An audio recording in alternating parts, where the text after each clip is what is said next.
হে everyone, good morning. সবাইকে আবারও স্বাগত আমার চ্যানেলে। তো সবাই কেমন আছো? আজকে প্রায় অনেক দিন পরে আবার একটা বড় ভ্লগ শেয়ার করছি তোমাদের সাথে, কারণ দিনটা ভীষণই স্পেশাল ছিল। দিনটা ছিল 10th অফ জানুয়ারি, আমার জন্মদিন ছিল। তো দেখতেই পাচ্ছ আমি সকাল সকাল স্নান করে নিয়েছি উঠে, আর অসম্ভব ঠান্ডা ছিল। সকালবেলা ভুল হবে, দেখো ঘড়িতে প্রায় 11:30 বাজে, কিন্তু কুয়াশার কমার তো কোনো নামই নেই। আর এত 12টা বেজে গেছে, তারপরেও যে এত অসম্ভব ঠান্ডা, ভাবার বাইরে। তো তারপরে যাই হোক, জন্মদিন তো সব কিছু তো কমপ্লিট করতেই হবে। স্নান টান করে ফটাফট ক্রিম ট্রিম মেখে একদম রেডি হচ্ছি, তার কারণ সকালবেলা একটু পুজো দিতে যাওয়ার কথা ছিল। আমি কিন্তু একদম চুল মুছতে পারি না, তো ড্রায়ার করছিলাম, পরে দিদন মুছিয়ে দিল।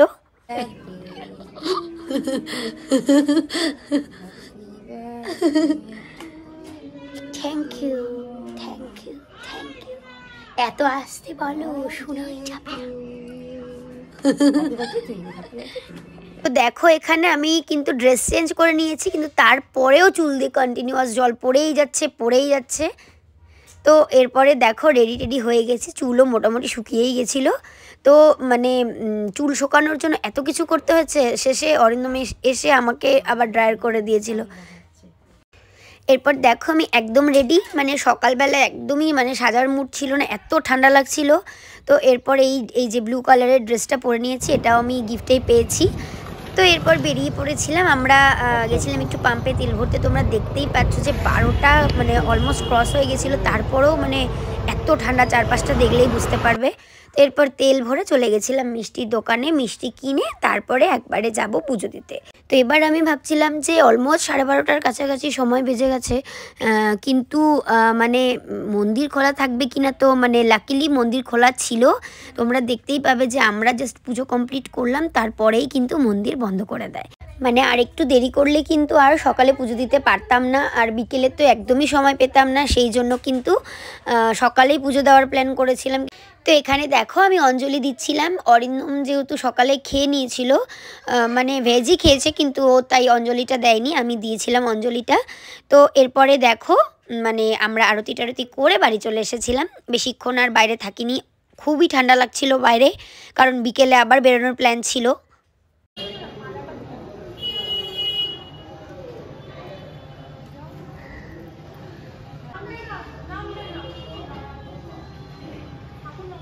তো দেখো তোমরা যে এই যে পুজো দেওয়ার পরে 1:30টা বেজে গেছিলো, দরজা কিন্তু বন্ধ করে দিয়েছিল ঠাকুর মন্দিরের। তো এরপর বাড়িতে এসে বার্থডে স্পেশাল লাঞ্চ করে নিয়েছিলাম। ভাত, এটা শাক, এটা 5 রকমের ভাজা, এটা বাঁধাকপির তরকারি, এটা মাটন, এটা পাবদা মাছ, চাটনি আর শসা কাটা হচ্ছে। এই হচ্ছে জন্মদিনের মেনু। এরপরে কিন্তু অল্প রেস্ট করে আমি ডাইরেক্ট রেডি হয়ে গেছিলাম, সেগুলো আর কোনো ক্লিপ নিতে পারিনি।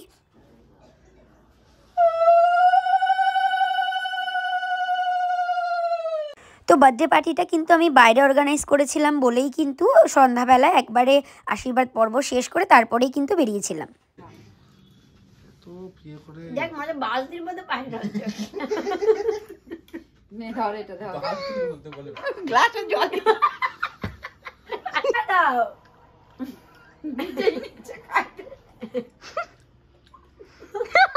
তো দেখতেই পেলে খুব মজা হাসাহাসি করে আশীর্বাদ পর্ব শেষ করে কিন্তু পৌঁছে গেছিলাম কোয়ান্টাম বিল্ডিংয়ে। তো আমি কিন্তু বার্থডে পার্টি অর্গানাইজ করেছিলাম স্কাইতে, আমাদের শিলিগুড়িতে যে মাটিগাড়াতে স্কাই রয়েছে, স্কাই ক্লাব, সেখানেই। তো দেখো সবাই চলে এসেছিলো, খালি 2জন নিকিতা দি আর রাহুল দা, ওরা কিন্তু পরে আমাদের সাথে জয়েন করেছিল। আমরা 6জন আগেই পৌঁছে গেছিলাম। তো দেখতেই পাচ্ছ এই লিফটে করে যেতে হবে, কারণ 10th ফ্লোরে তো আর সিঁড়িতে একদমই দিয়ে ওঠা পসিবল না। আমরা কিন্তু লিফটে উঠেও হাসাহাসি করছিলাম। তো দেখো এই যে পৌঁছেই গেছি, এরপরে তোমাদেরকে ভেতরটা একটু ঘুরে দেখাই। Good evening.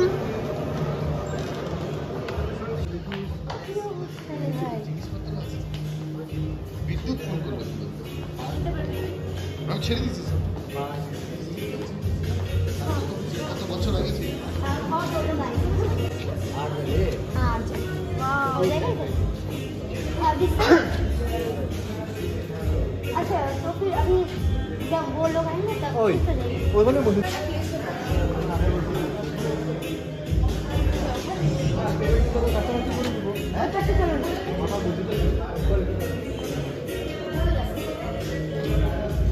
তো দেখো ফাইনালি ডিসাইডেড হলো যে আমরা ওই পাশটাতে বসবো, ঢুকেই যেটা আর কি বাঁদিকে রয়েছে।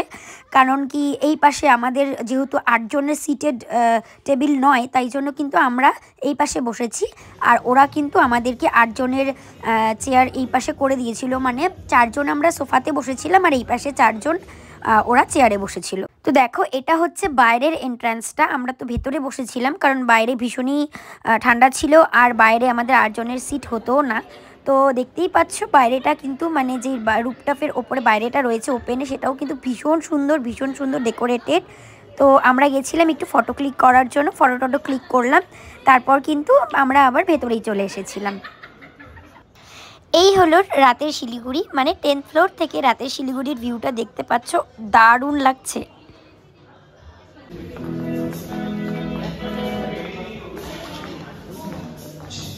Okay, just like one beautiful song. Absolutely.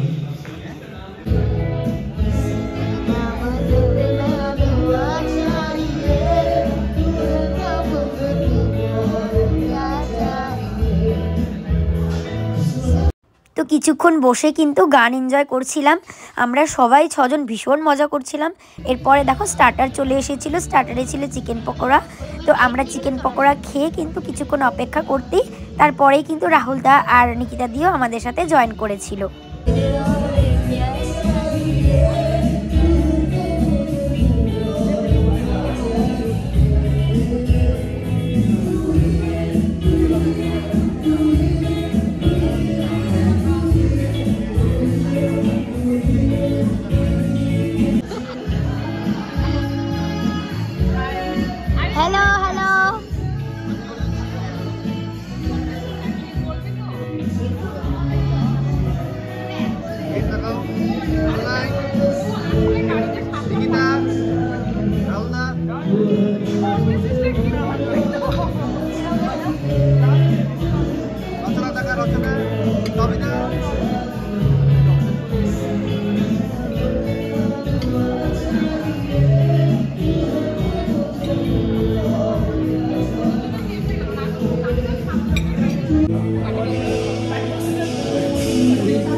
তো এরপর দেখো স্টার্টার কমপ্লিট করে কিন্তু আমরা কেকটা কাটিংয়ের জন্য আর কি রেডি হচ্ছিলাম। আমাকে কিন্তু এই যে সোনাই ক্রাউনটা পরিয়ে দিচ্ছিল আর স্যাশেটাও পরিয়ে দিয়েছিল।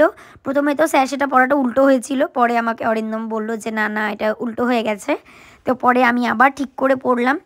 তো তোমরা কিন্তু আমাকে অবশ্যই জানাবে যে বার্থডে লুকে আমাকে কেমন লাগছে, ক্রাউন পরে স্যাশটা পরে কেমন লাগছিল অবশ্যই জানাতে ভুলো না। আর ভিডিওটা কেমন লাগলো সেটাও কিন্তু জানাতে ভুলো না। তো দেখতেই থাকো পুরো ভিডিওটা শেষ অবধি, কিন্তু দারুণ মজা হয়েছে, দারুণ আনন্দ করে কিন্তু সন্ধ্যাটা কাটিয়েছি।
এরপরে আমরা কিন্তু কেক খেয়ে তারপরে ডিনারটা অর্ডার করে দিয়েছিলাম। এবার ডিনার আসা অবধি তো কিছুক্ষণ ওয়েট করতেই হতো, তাই জন্য কিন্তু বসে দুজন মিলে গানটা দারুণ এনজয় করছিলাম।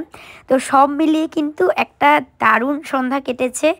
তো এরপরে দেখো কিছুক্ষণ অপেক্ষা করার পরে ডিনার চলে এসেছিল। ফ্রাইড রাইস, চিকেন টিক্কা মশলা আর পনির বাটার মশলাটা শুধুমাত্র নিকিতা দি অ্যান্ড সোনাইয়ের জন্য ছিল, কারণ ওরা চিকেনটা পছন্দ করে না খুব একটা।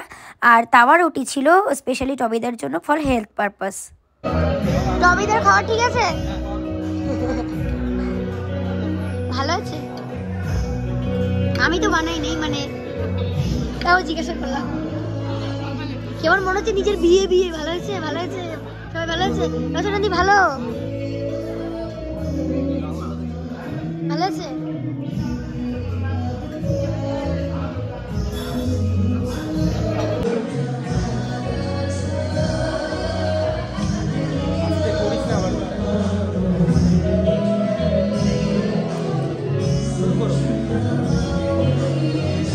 খুব সুন্দর।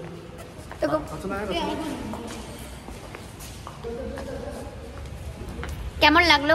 খুব সুন্দর, তোকে দারুণ দারুণ ভালো।